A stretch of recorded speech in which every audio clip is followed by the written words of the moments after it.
सुप्रभात। आज के इस लेक्चर में आप सभी छात्रों का तहे दिल से स्वागत। Ninth primary school unit of ज्ञान मंत्री विद्यापीठ और मैं प्रतीक राजगुरु आप सबका इस ऑनलाइन लेक्चर में हार्दिक स्वागत करता हूं।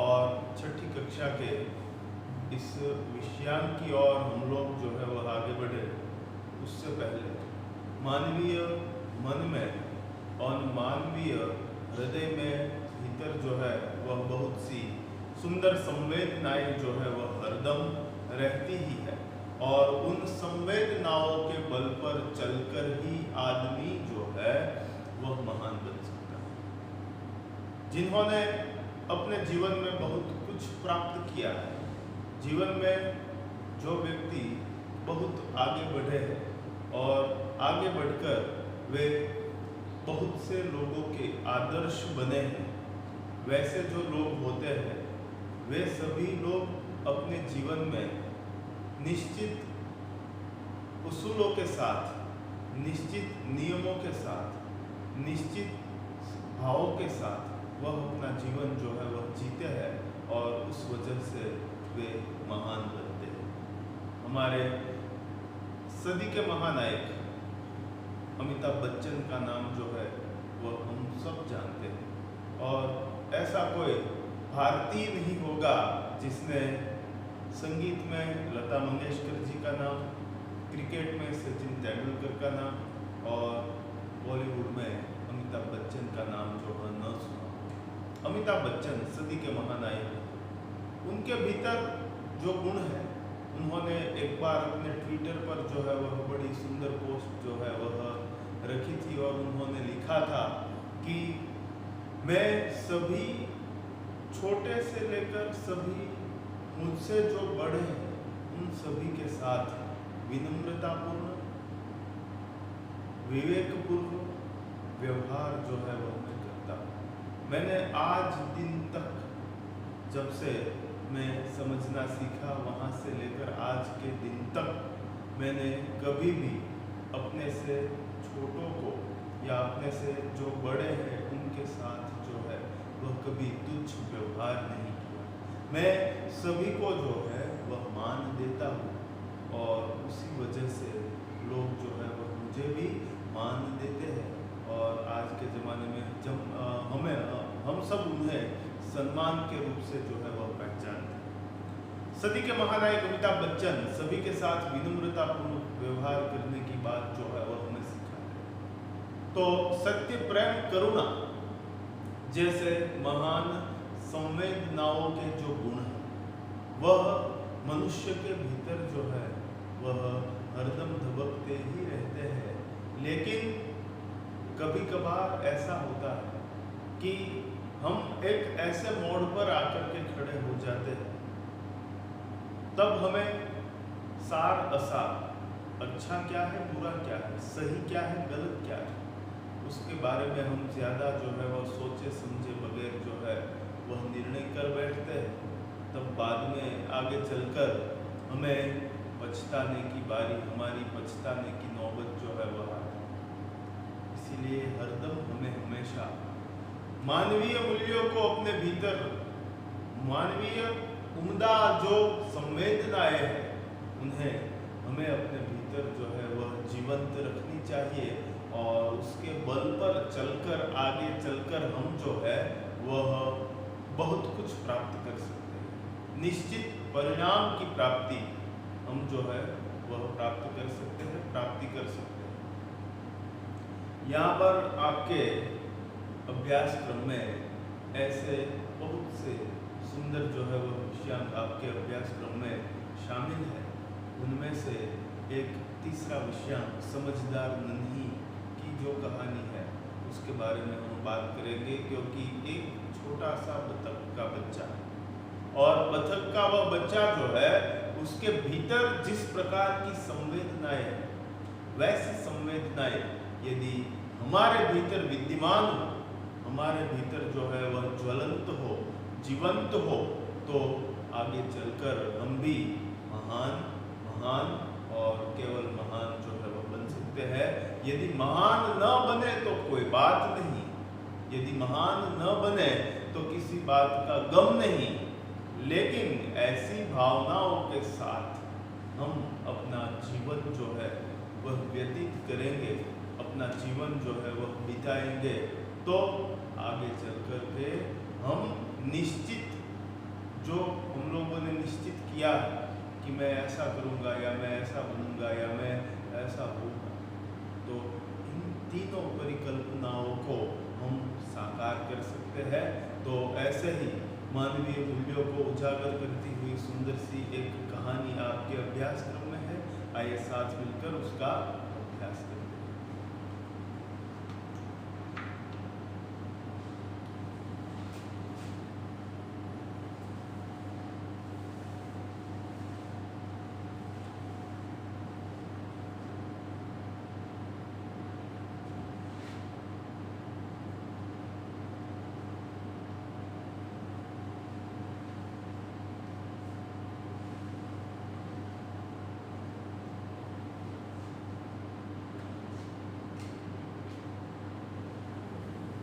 समझदार हो, देखिए नन्ही तो है लेकिन कैसी, तो कि समझदार है। और समझदारी का जो गुण होता है वह हर हमेशा व्यक्ति के भीतर होता ही है, लेकिन उचित वक्त पर हम जो है जो निर्णय लेते हैं उससे हमारी समझदारी है या हमारी नासमझदारी है वह पेश होती है, वह समझदारी। और हमें हरदम हमेशा किसी भी प्रकार का निर्णय, किसी भी प्रकार का निर्धार या किसी भी प्रकार का निश्चय हम लोग जब करते हैं, तब हमें अपनी बुद्धि के बल पर चलकर समझदारी से जो है वह काम लेना चाहिए। और यदि समझदारी के साथ कोई निर्णय किया गया हुआ हो तो हरदम उसमें सफलता की ही प्राप्ति हमें होती है। तो ऐसी सुंदर सी एक कहानी समझदार नन्ही आपके अभ्यास क्रम में समाविष्ट है। और आइए साथ मिलकर के प्रस्तुत प्राणी कथा है। प्राणियों को लेकर यहाँ पर लेखक जो होते हैं, साहित्य के जो लेखक होते हैं, वह मनुष्यों की ही कहानी लिखते हैं, वैसा ही है।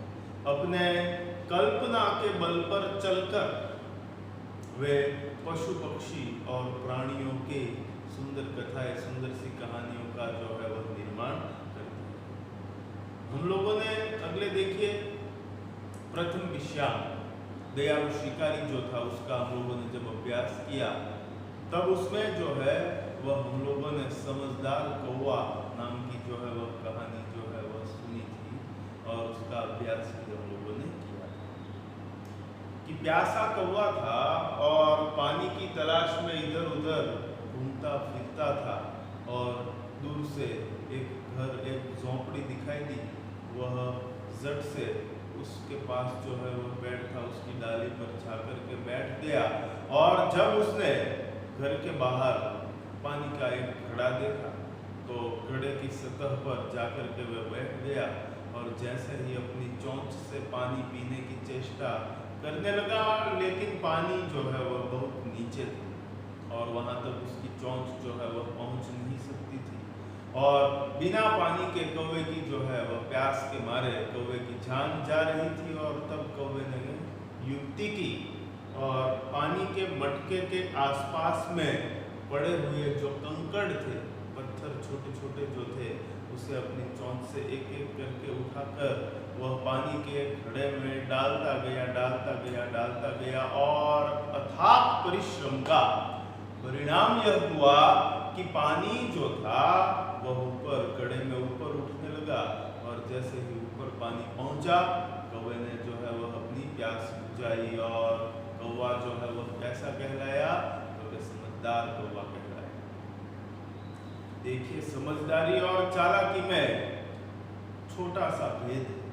चालाकी के जो भाव होते हैं वह कैसे होते हैं, तो कि दूसरों के साथ कुछ बुरा करने की जब कामना हो और उसके साथ जो व्यवहार हम करते हैं वह कैसा व्यवहार कहा जाएगा, चालाकीपूर्ण व्यवहार कहा जाएगा। कौवे ने जो काम किया वह समझदारी का काम किया। और दूसरी कहानी दयालु शिकारी की हम लोगों ने जब देखी थी, तब उसमें चतुर कौवा समझदार कौवा कहानी देखी और ठीक वैसे ही कौवे की चतुराई और लोमड़ी की चालाकी की कहानी भी हम लोगों ने देखी थी कि एक कौवा, भूखा कौवा रोटी लेकर पेड़ की डाली पर जो है वह बैठा हुआ था और नीचे से एक जो है वह लोमड़ी गुजरी और कौवे के पास रोटी देखकर उसके मुंह में पानी आ गया और वह जो है वह कौवे के पास से किसी भी प्रकार से वह रोटी छीनना चाहती थी। इसलिए उसने जो है वह क्या किया तो कि लोमड़ी ने कौवे को कहा कि कौवा भाई तुम अपना मधुर गाना मुझे सुनाओ। तब कौवे ने चतुराई से काम लिया, बुद्धि से काम लिया, समझदारी से काम लिया और अपनी चोंच में जो रोटी थी उस रोटी को उसने अपने पैरों से, अपने पंजों से जो है वह पकड़ ली और बाद में काम करता हुआ गाने लगा था और लोमड़ी वहाँ से निराश होकर के जो है वह चली गई। तो प्रस्तुत दोनों ही कहानियों से कौवे की समझदारी के, कौवे की चतुराई के गुण जो है वह हम लोगों ने देखे। यहाँ पर नन्ही की जो समझदारी है उसके बारे में हम लोग जो है वह यहाँ पर प्रस्तुत इस लेक्चर में जो है वह बात करेंगे। सभी छात्र अपनी किताब जो है वह निकाले, पाठ्य पुस्तक निकाले और पाठ्य पुस्तक में पेज नंबर 15 पर, पृष्ठ क्रमांक 15 पर दी गई हुई तीसरी कहानी समझदार नन्ही का आइए साथ मिलकर के अभ्यास करते हैं। तो सबने जो है वह अपनी किताब जो है वह निकाल ली होगी। अब उसमें 15वें पन्ने पर दी गई हुई सुंदर सी कहानी और कहानी की शुरुआत में कहानी के बारे में यहाँ बड़ी अच्छी दो ही वाक्य जो है वह दिए गए हैं। सबका ध्यान ब्रैकेट में समझदार नन्ही कहानी में क्या आएगा उसके बारे में जो बात बताई गई है वह हम देखते हैं। इस कहानी में व्यक्ति को किसी भी परिस्थिति में भलाई करने का अपना स्वभाव छोड़ना नहीं चाहिए। कि प्रस्तुत कहानी में बताया गया हुआ है कि व्यक्ति को किसी भी प्रकार की परिस्थिति का अपने जीवन में सामना करना हो तब उसे उस विकट परिस्थिति में या अच्छी परिस्थिति में दूसरों की भलाई करने का अपना जो स्वभाव होता है उसे छोड़ना नहीं चाहिए। यह बात प्रस्तुत कहानी में की गई है। यही बात कि हमें अपना भलाई करने का, दूसरों का कुछ हित हो, दूसरों का कुछ कल्याण हो, दूसरों का कुछ मंगल हो, वैसा हमारा जो स्वभाव है वह हमें कभी छोड़ना नहीं चाहिए। हमारे समाज में कुछ लोगों का स्वभाव बुरा हो सकता है लेकिन हमें अपना अच्छा स्वभाव नहीं छोड़ना चाहिए। हमारे समाज में दो प्रकार के स्वभाव वाले लोग जो है वो बसते हैं, अच्छे स्वभाव वाले और बुरे स्वभाव वाले। तो हमें हमारा स्वभाव जो है वह अच्छा स्वभाव रखे और दूसरों का भला हो, वैसा स्वभाव हम कभी छोड़े नहीं।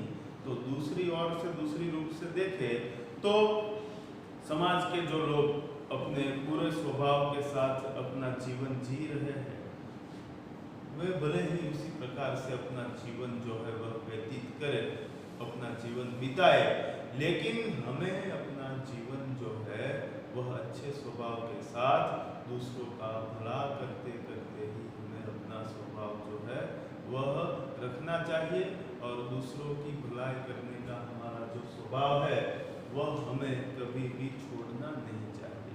सबका कल्याण हो, सबका सुख हो, सबके साथ सबके जीवन में मांगल्य और माधुर्य से भरा हुआ बना रहे और उसके लिए हमसे जो हो सके उसी प्रकार की सभी प्रकार के लोगों को हम खुशियाँ जो है वह बांट सके तो मनुष्य का जीवन जो है वह सुंदर उपवन जैसा, सुंदर बाग जैसा जो है वो बन सकता है। ऐसे नेक भाव को प्रस्तुत करती हुई सुंदर प्रस्तुत कहानी है समझदार नन्ही।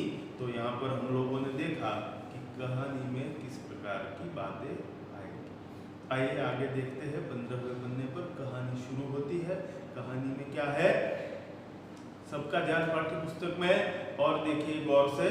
नन्ही बतख तट पर आई तो उसने देखा कि एक बिच्छू दलदल में फंसा है। नन्ही बतख थी, एक बड़ा सुंदर सा तालाब था और चाहे पानी तालाब का हो, नदी का हो, झील जिसे हम सरोवर कहते हैं उसका हो, तो सुंदर सा वह पानी भरा हुआ था।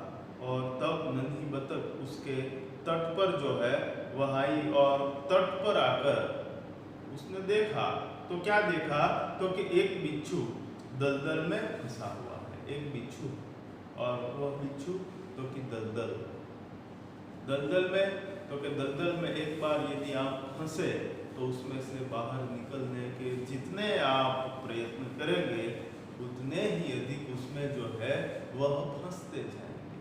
तो दलदल में ऐसी गीली मिट्टी जिसमें आदमी जिस प्रकार से प्रयत्न करेगा वैसे ही वह बाहर नहीं निकल पाएगा और ज़्यादा से ज़्यादा उसमें जो है वह नीचे और उसके भीतर जो है वह गिरता जाएगा। तो ऐसा दलदल है, उस दलदल में बिच्छू जो है वह फंसा हुआ है। बिच्छू ने नन्ही से प्रार्थना की, बहन मुझे बचा लो। नन्ही को उस पर दया आ गई और फंसे हुए दलदल में फंसे हुए बिच्छू ने नन्ही बतख को प्रार्थना की कि बहन मुझे बचा लो। मदद की भीख मांगता है। देखिए यहाँ पर बिच्छू जो है वह नन्ही को बार बार कहता है कि बहन मुझे बचा लो, और नन्ही को उस पर दया आ गई। बड़ा सुंदर नेक दिल भाव यदि कोई है तो वह दया का भाव है। और दया दूसरों के दुख को देखकर, दूसरों की पीड़ा को देखकर, दूसरों की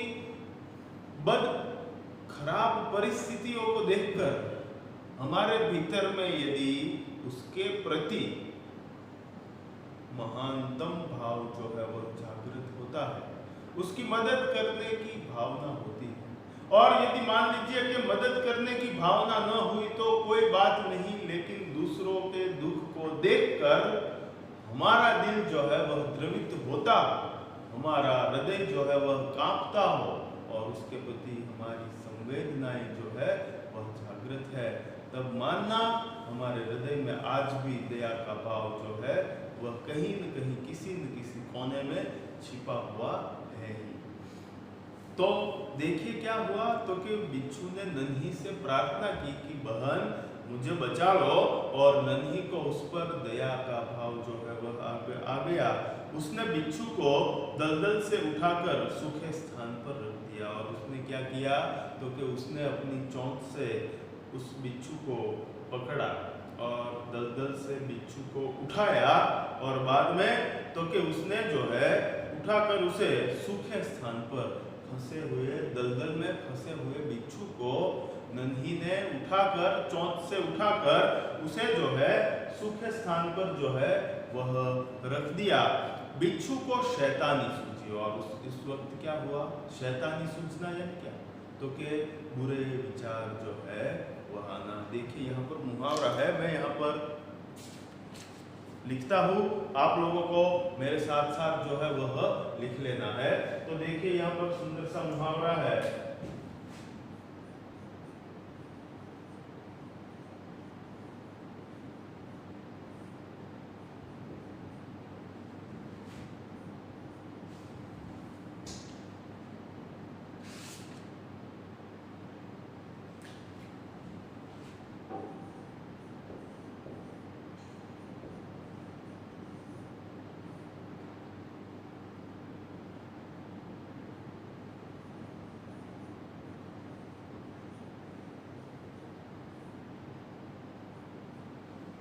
शैतानी सूझना।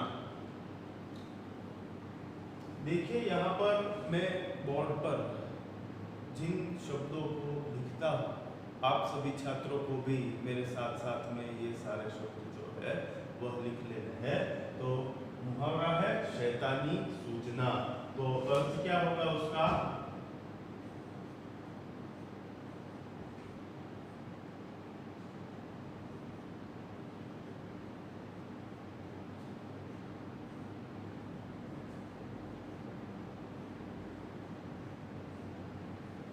बुरे सूझना, उसका अर्थ होता है बुरे ख्याल आना। तो यहाँ पर मैं जिन शब्दों को लिखता हूँ साथ साथ लिखते रहिएगा। आपको परीक्षा में भी ये मुहावरे जो है वो पूछे जाते हैं। मुहावरे जो है वो किस प्रकार से पूछे जाते हैं, क्योंकि तो परीक्षा में प्रश्न आएगा मुहावरे का कि निम्नलिखित मुहावरे का अर्थ देकर उसका वाक्य प्रयोग करें। तब आपको क्या करना है, तब आपको जो मान लीजिए कि ये मुहावरा आपको परीक्षा में प्रश्न पत्र में पूछा गया है या यूनिट टेस्ट में पूछा गया है, तब मुहावरा है कि शैतानी सूझना, तो आपको जो है पहले उसका अर्थ लिखना है कि बुरे ख्याल आना, बाद में तो कि उसका वाक्य बनाना है कि बिच्छू को शैतानी सूझी, या किसी भी प्रकार का वाक्य भी आप बना सकते हैं। वैसा नहीं है कि जो किताब में है उसी प्रकार का वाक्य मुहावरे का हमें बनाना चाहिए। यहाँ पर ऐसा भी लिख सकते हैं कि रौनक को शैतानी सूझी, रोहन को अजय के खिलाफ शैतानी सूझी। तो इसी प्रकार के जो वाक्य होते हैं तो वो आपको बनाने होते हैं और उसका आधा मार्क्स और अर्थ का आधा मार्क्स जो है वह आपको प्राप्त होगा, और तब जाकर के मुहावरे का 1 मार्क जो है वह आपको प्राप्त होगा। और देखिए, खास याद रखिएगा कि मुहावरे का जो अर्थ होता है उसका वाक्य जो है वह हमें नहीं बनाना है, हमें केवल और केवल जो मुहावरा होता है उस मुहावरे का प्रयोग हो वैसा ही वाक्य जो है वो बनाना है, तब जाकर हमें 1 अंक जो है 1 मार्क्स जो है वह आपको प्राप्त हो। तो यहाँ पर देखिए क्या हुआ, तो कि नन्ही बतख बिच्छू को मदद के लिए जो है वह तैयार हुई, और परिस्थिति यह हुई कि उसने जो है वह अपनी चोंच से बिच्छू को दलदल से उठाकर सूखे स्थान पर नदी के तट पर जो है वह रख दिया। और जैसे ही बिच्छू को नन्ही बतख ने छोड़ा, बिच्छू को शैतानी सूझी, बुरे ख्याल बिच्छू के दिमाग में जो है वह उठने लगे, और उसने नन्ही को डंक मार दिया। और उसने क्या किया, तो कि उसने जो है वह नन्ही बतख को डंक मार दिया। डंक मारना यानी क्या, तो कि काटना। सांप, बिच्छू या आदि जो सरीसृप होते हैं वे सब तो कि काटते हैं और जहरीले भी वह होते हैं। और आमतौर पर देखा जाए तो बहुत से ऐसे जहरीले छोटे छोटे जो जंतु होते हैं, वह जब कीड़े होते हैं वह हमें काटते हैं, तो ऐसे जहरीले ये जीव होते हैं कि उसके काटने से आदमी की जो है वह इंसान की जो है वह मौत भी हो सकती है। बहुत से ऐसे जहरीले सांप भी होते हैं। हम लोग जो है वह वर्तमान पत्र पढ़ते हैं तो हमें ये सारे बहुत से समाचार जो है वो हमारे पढ़ने में आते हैं कि इस प्रकार के जहरीले सांप के काटने से 2 इंसान की मृत्यु हुई। तो ऐसे जो समाचार न्यूज़ होते हैं वह भी बार बार हम वर्तमान पत्रों में जो है वह अभी तो बारिश के दिन चल रहे हैं और इस प्रकार के सरीसृप जो है वह ज़्यादातर हमें आमतौर पर दिखाई भी देते हैं। और उसके बहुत से सांप जो है वह जहरीले नहीं होते हैं, लेकिन कुछ होते हैं जिनके काटने से, और मान लीजिए कि यदि सांप जो है वह जहरीला है भी नहीं और यदि काट लिया तो इंसान के भीतर में जो भय होता है उसके मारे भी आदमी की जो है वह जान चली जाती है। तो यहाँ पर बिच्छू को शैतानी सूझी और उसने नन्ही को डंक मार दिया। नन्ही पीड़ा से तड़प उठी और हुआ यूं कि नन्ही को बिच्छू के काटने से बड़ी पीड़ा हुई और पीड़ा के मारे नन्ही जो है वह तड़प उठी। उसने बिच्छू से पूछा, क्यों भाई तुमने मुझे डंक क्यों मारा? कि नन्ही जो है उसे बिच्छू ने काटा।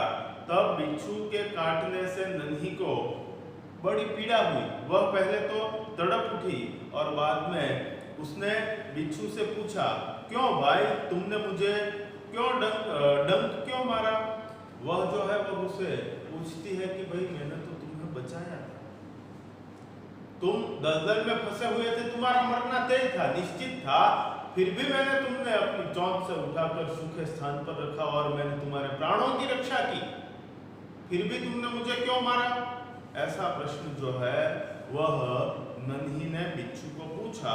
तब बिच्छू क्या कहता है, लापरवाही से बोला, क्या करूं, डंक मारना मेरा स्वभाव है। तब बिच्छू जो है वह लापरवाही के साथ नन्ही को उत्तर देता है और कहता है कि क्या करूं, डंक मारना मेरा स्वभाव है। हमारे समाज में भी ऐसे बहुत से लोग। बिच्छू का स्वभाव कैसा है? क्योंकि बिच्छू जो है वह हरदम काटता है। जैसे ही उसे उसके संपर्क में किसी भी प्रकार का जो है वह प्राणी, जीव जंतु या इंसान आता है और उसे परेशानी महसूस हो, तो तुरंत से तपाक से वह सामने वाले को जो है वह अपने नुकीले पंजों से वह काट लेता है और तब आगे चलकर उसका जहर जो है वह भी बहुत ही खतरनाक होता है, आदमी को बड़ी पीड़ा होती है। तो यहाँ पर बिच्छू जो है वह कहता है कि क्या करूं, डंक मारना मेरा स्वभाव है। बिच्छू की प्रकृति कैसी? स्वभाव शब्द जो है उसका समानार्थी शब्द क्या होगा? तो मैं यहाँ पर कुछ समानार्थी शब्द भी लिखता हूँ, आप लोगों को मेरे साथ साथ में ये सारे शब्द लिख लेने हैं।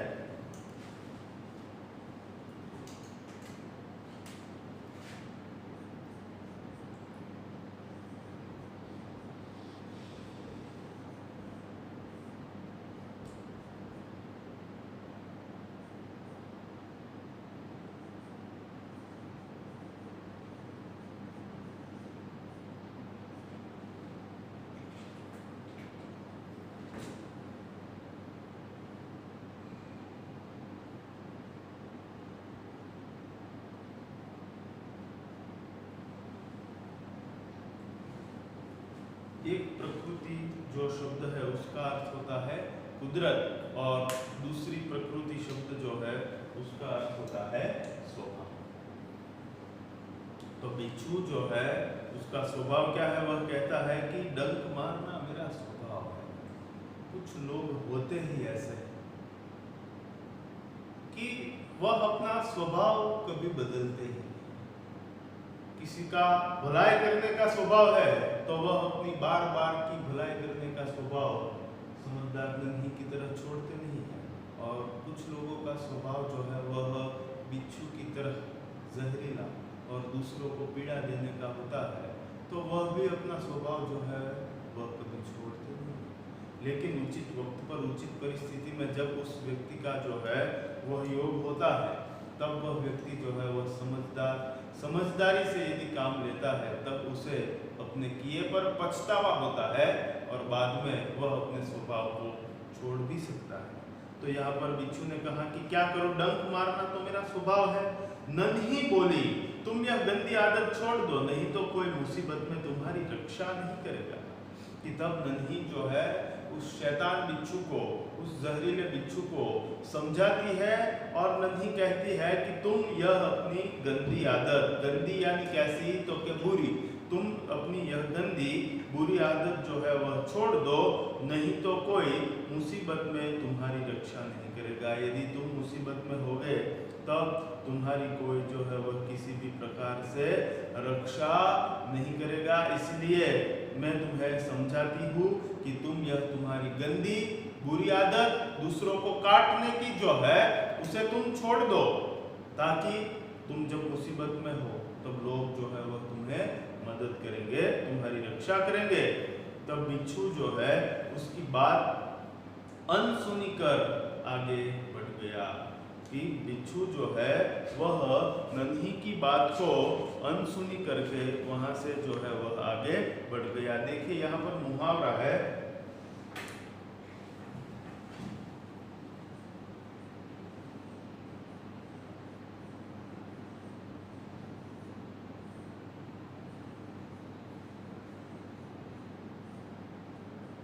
अनसुनी करना, तो उसका अर्थ क्या होगा? यस, ध्यान न देना।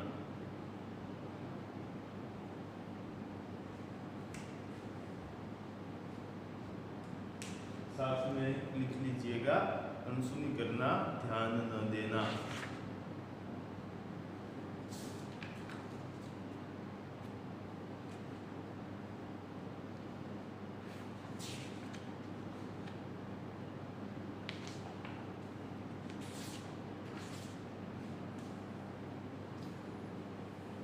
अनसुनी करना, ध्यान न देना।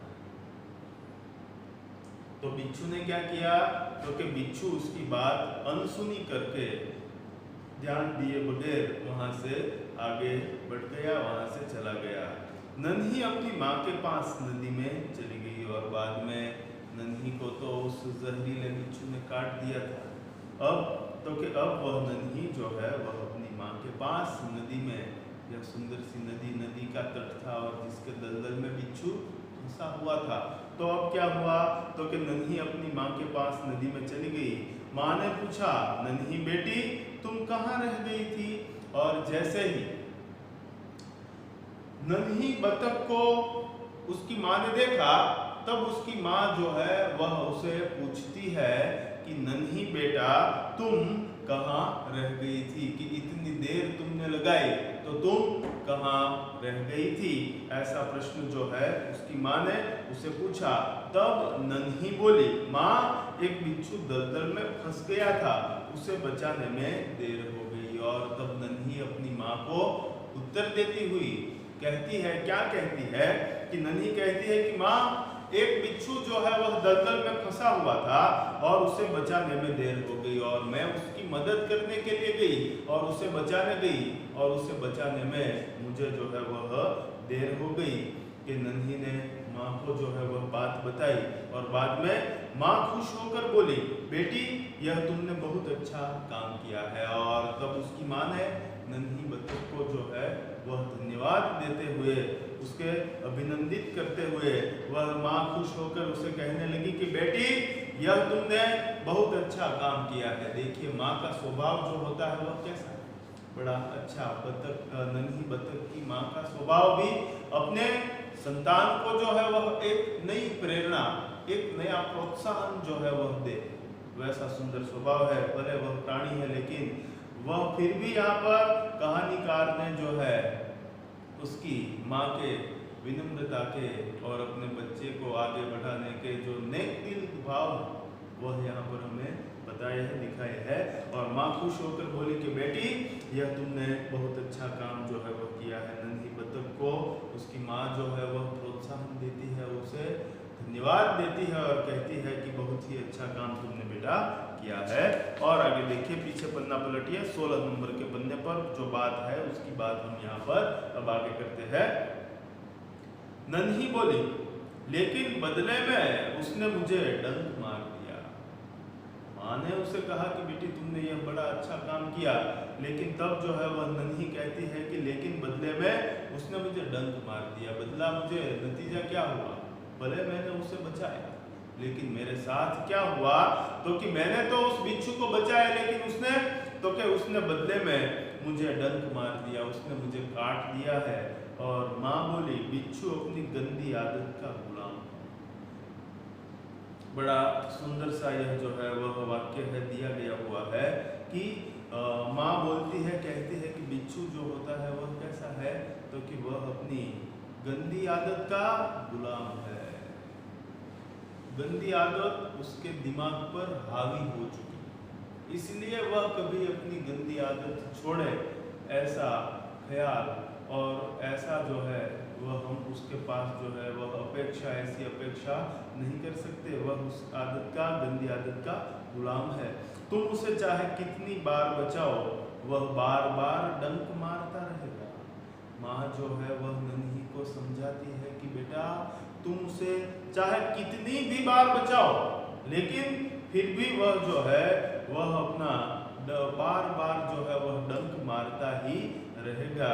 तब नन्ही बोली, माँ मैं उसकी गंदी आदत छुड़ा कर रहूंगी। तब नन्ही जो है वह अपनी माँ को कहती है कि माँ किसी भी प्रकार की परिस्थिति से, किसी भी प्रकार के कार्य से मैं उसकी जो यह गंदी, उसकी जो यह दूसरों को काटने की बुरी आदत है उसे मैं छुड़ा करके ही रहूंगी। नन्ही ने यह नेक और शुभ जो है वह संकल्प किया।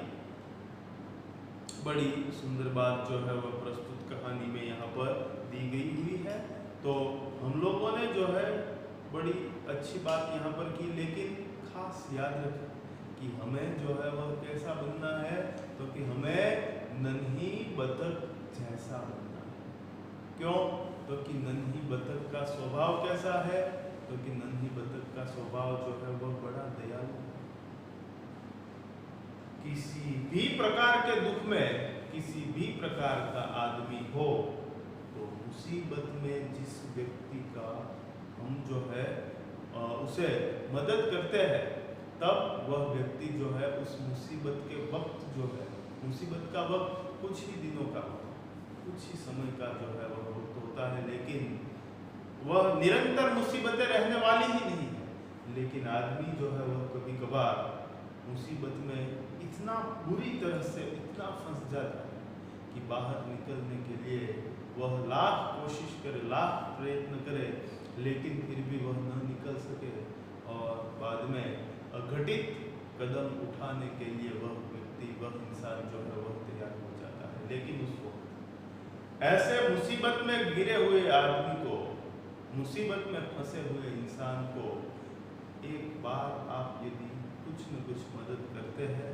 तो किसी न किसी प्रकार से वह व्यक्ति मुसीबत के वक्त से बाहर निकल सकता है। इसीलिए एक जगह पर जो है वह बड़ी सुंदर बात जो है वह कही गई हुई थी, मैं यहाँ पर लिखता हूँ, याद रखिएगा।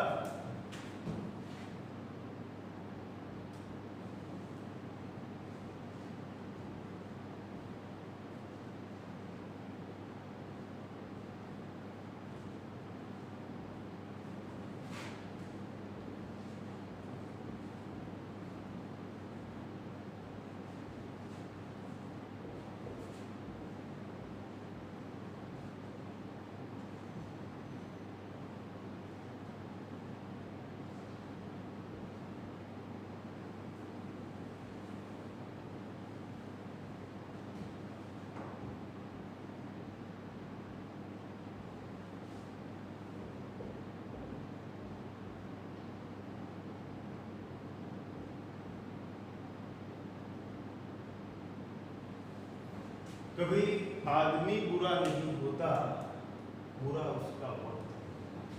केवल वक्त जो है वह आदमी का बुरा होता है, लेकिन कभी इंसान जो है वह बुरा है, ऐसा हमें सोचना नहीं चाहिए। और ये जो बुरे दिन होते हैं अपने जीवन में आए हुए बुरे दिन, वह थोड़े ही दिन के होते हैं यदि उसमें शांति से, उचित विचारों के साथ, उचित ख्यालों के साथ, उचित बातों के साथ, उचित आयोजन के साथ जीवन जिया जाए, व्यतीत किया जाए, तो उसमें से भी हम बाहर जो है वह निकल सकते। अभी समग्र मानव जाति के बुरे दिन चल रहे हैं। कोरोना एक वैश्विक महामारी का जो है वह रोग जो है, बीमारी जो है वह चल रही है, और उस वजह से चारों ओर आदमी जो है वह सहमा सहमा सा हर आदमी, प्रत्येक व्यक्ति जो है वह डरा डरा हुआ सा बन चुका है। क्यों? ईश्वर को प्रार्थना करते हुए हम लोग जो है वह कहते हैं, उस काव्य में प्रार्थना में कहा गया, आप लोगों को भी याद होगा, इतनी शक्ति हमें देन दाता, मन का विश्वास कमजोर होना, हम चले नेक रास्ते पे, हमसे भूल कर भी कोई भूल, हर तरफ जुल्म है, बेबसी है, सहमा सहमा सा हर आदमी है, बोझ ममता से तू ये उठा ले, तेरी रचना का ही अंत होना। हे परमात्मा, तुम ही सर्जन करते हो और तुम ही विसर्जन करते हो, तो हे भगवान, हे परमात्मा, हे ईश्वर, कहीं ऐसा न हो कि तुम्हारी बनाई गई इस रचना का ही कहीं अंत न हो जाए। ऐसी सुंदर बातों को हम अपने दिलो दिमाग में कायम रखें, और ऐसे दया के, ऐसे समझदारी के, ऐसे सत्य के, ऐसे प्रेम के, ऐसे करुणा के, ऐसे मानवीय भावों को उजागर करके यदि हम अपना जीवन जो है वह जीते हैं, हम अपनी जिंदगी बिताते हैं, तो आगे चलकर जो है वह हम बहुत आगे बढ़ सकते हैं और बहुत कुछ हासिल प्राप्त भी कर सकते हैं। आज के प्रस्तुत इस लेक्चर में हम लोगों ने जिस कहानी समझदार का नन्ही कहानी की बात की, उसमें हम लोगों ने क्या देखा, क्या पढ़ा, क्या सुना, क्या सोचा, क्या समझा, उसके बारे में फिर से मैं आप लोगों को एक बार बता देता हूँ कि नन्ही बतख जो थी वह तट पर आई। उसने देखा कि एक बिच्छू जो है वह दलदल में फंसा हुआ था, उसके प्राण संकट में थे, वह मरने ही वाला था। और तब उस वक्त बिच्छू ने बतख को देखकर प्रार्थना की कि बहन मुझे बचा लो, बचा लो। तब नन्ही को उस पर दया आ गई, नन्ही बतख को उस दलदल में फंसे हुए बिच्छू पर दया आ गई और दलदल से उठाकर बिच्छू को नन्ही ने सूखे स्थान पर रखा। तब बिच्छू ने अपने स्वभाव के अनुसार, गंदी आदत का वह गुलाम था और उसे शैतानी सूझी, तो उसने तुरंत ही बिच्छू को बचाने वाले, अपने प्राणों को बचाने वाले उस नन्ही बतख को उसने काट दिया। नन्ही पीड़ा से तड़प उठी और उसने बिच्छू को कहा कि भाई तुमने मुझे डंक क्यों मारा। तब बिच्छू जो है वह लापरवाही से, बेपरवाह होकर, बेफिक्र होकर, अभी जिसके प्राण जाने वाले थे वही बिच्छू जो है वह लापरवाही से, लापरवाह होकर के वह कहता है क्या करूं, डंक मारना मेरा स्वभाव है, दूसरों को पीड़ा पहुंचाना, दूसरों को नुकसान पहुंचाना, दूसरों की हानि करना मेरा स्वभाव है। तब नन्ही बोली तुम यह गंदी आदत छोड़ दो, नहीं तो कोई मुसीबत में तुम्हारी रक्षा नहीं करेगा। कि तुम्हारी यह गंदी आदत है दूसरों को काटने की, उसे छोड़ दो, वरना मुसीबत के वक्त तुम्हारी कोई मदद नहीं करेगा, रक्षा नहीं करेगा। बिच्छू उसकी बात अनसुनी कर आगे बढ़ गया। कि बिच्छू ने तो कि नन्ही की बात को अनसुनी कर दिया, अनसुना कर दिया और बाद में वह आगे बढ़ गया और नन्ही अपनी माँ के पास नदी में चली गई। कि बिच्छू ने कहा था कि मेरा तो स्वभाव है काटना, और स्वभाव शब्द के बारे में हम लोगों ने यहाँ पर लिखा था, स्वभाव यानी प्रकृति। इस प्रकार की जो प्रकृति शब्द जो लिखा जाता है, देखिए प्रकृति शब्द के दो अर्थ होते हैं। ये जो है वह स्वभाव के लिए प्रयुक्त होता है और मान लीजिए कि समानार्थी शब्द में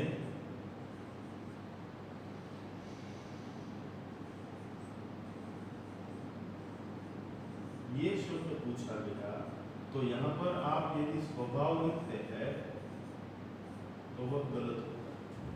स्वभाव के लिए प्रकृति शब्द, लेकिन इस प्रकार का रस्व प्रकृति शब्द जो है उसका अर्थ होता है स्वभाव। लेकिन इस प्रकार की दीर्घ प्रकृति का जो दीर्घ ई वाला प्रकृति का शब्द है उसका अर्थ क्या होगा, क्योंकि ये जो शब्द है प्रकृति उसका अर्थ होता है निसर्ग।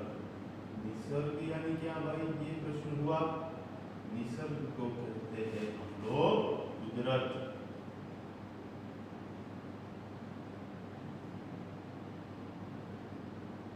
आज याद रखिएगा, इस प्रकार की छोटी सी भेद रेखा है इन दोनों ही शब्दों के बीच में। तो बिच्छू ने कहा कि डंक मारना मेरा स्वभाव है, और बिच्छू नन्ही जो है वह बोलती है कि तुम अपनी गंदी आदत छोड़ दो, वरना मुसीबत के वक्त तुम्हें कोई मदद नहीं करेगा। तब बिच्छू जो है उसकी बात को अनसुनी कर देता है और नन्ही फिर अपनी माँ के पास पानी की धारा में नदी में चली गई। और माँ ने पूछा बेटा नन्ही तुम कहाँ रह गई थी। तब नन्ही बतख जो है वह कहती है कि माँ एक बिच्छू दलदल में फंसा हुआ था, मैंने उसकी मदद करने के लिए गई और उसमें इसलिए मुझे देरी हो गई। माँ खुश होकर कहती है कि बेटी तुमने यह बहुत अच्छा काम किया। कि बेटी नन्ही तुमने बड़ा ही नेकी का काम जो है वह किया है। तब नन्ही बोलती है लेकिन बदले में उसने मुझे डंक मार दिया। नन्ही कहती है कि मैंने उसे बचाया, दलदल में फंसे हुए बिच्छू के प्राणों की रक्षा की, और नतीजा बदले में मुझे क्या प्राप्त हुआ, क्योंकि उस बिच्छू ने तो मुझे काट लिया।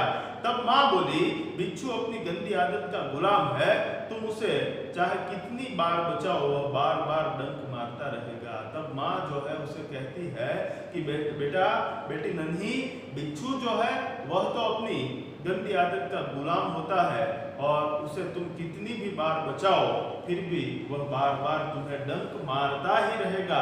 और बिच्छू के स्वभाव के बारे में माँ ने नन्ही को बताया। तब नन्ही ने संकल्प किया, बड़ा सुंदर संकल्प है कि माँ मैं उसकी गंदी आदत छुड़ा करके ही रहूंगी, कि माँ अब मैं बिच्छू की जो बुरी गंदी आदत है उसे छुड़ा करके ही रहूंगी। यहाँ तक हम लोगों ने बात आज के इस लेक्चर में की है। आप लोगों को होमवर्क गृह कार्य में क्या करना है मैं यहाँ पर लिखता हूँ, मेरे साथ साथ आप भी लिख लीजिएगा और होमवर्क जो है वह कर लेना है और बाद में व्हाट्सएप पर छोड़ देना है।